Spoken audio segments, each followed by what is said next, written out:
Magandang araw mga kaibigan. Nandito na naman tayo sa ating pagninilay ngayong panahon ng Kwaresma.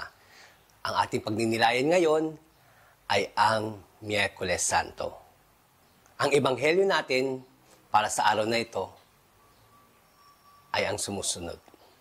Si Judas Iscariote, isa sa 12, ay nakipagkita sa mga punong pari. Ano po ang ibibigay ninyo sa akin kung tulungan ko kayong madakip si Jesus? Tanong niya.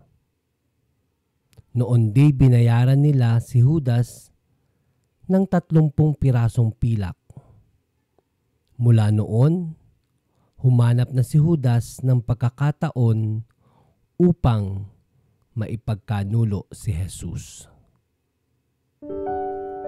Miyerkules Santo, na kung tawagin ay Spy Wednesday para sa ating simbahan sapagkat dito nangyari kung saan si Judas ay sikretong nakipag-ugnayan sa mga punong pari upang itakwil niya si Jesus sa halagang 30 pilak. Ang pagpaplano ay nangyari sa katahimikan ng gabi. Sikreto, tahimik pero mabigat. Ito ay nagpapaalala sa atin na ang kasalanan ay hindi laging malakas. Minsan ito'y dumarating nang wala sa plano. Ito ay dumarating sa anyong tahimik, palihim, at tila walang kapintasan. Ganyan ang katangian minsan ng kasalanan. Ang tanong ngayon, meron bang mga bagay tayong ginagawa ng palihim na siyang nagdadala sa atin para mapalayo tayo sa Diyos? O may ginagawa ba tayo na alam natin na taliwas sa kalooban ng Diyos?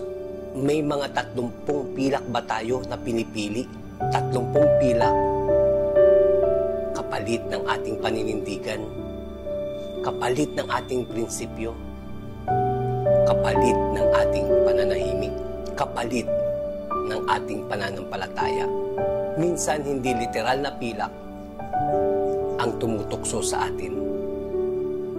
Minsan ito'y posisyon, kasikatan, pansariling kasiyahan, o simpleng kaginhawaan. Ang tanong natin,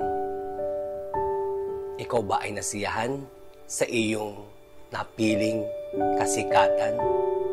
Ikaw ba ay nasiyahan at sa tingin mo ba ay sulit ang iyong pagtatakwil? Sulit ba ang napili mong 30 pilak na alam mo naman na nagdala sa'yo para mas mapalayo ka sa Diyos?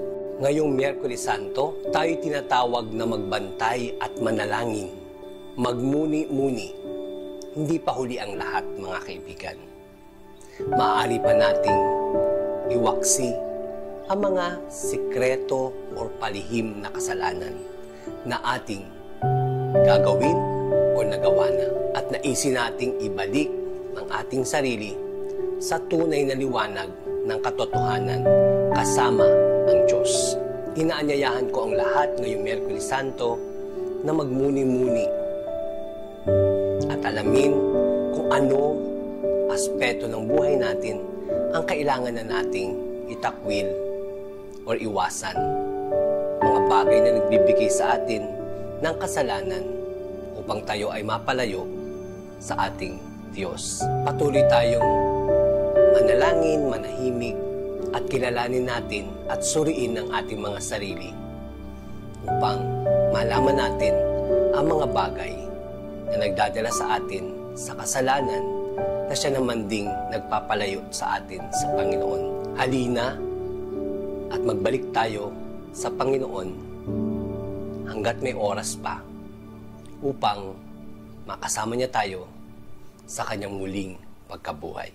At yan, maraming salamat mga kaibigan sa pagsama niyo sa akin ngayong Miyerkules Santo para sa simple at maikling pagninilay. Bukas magkita-kita tayo muli para naman sa ating pagninilay ng Huwebes Santo.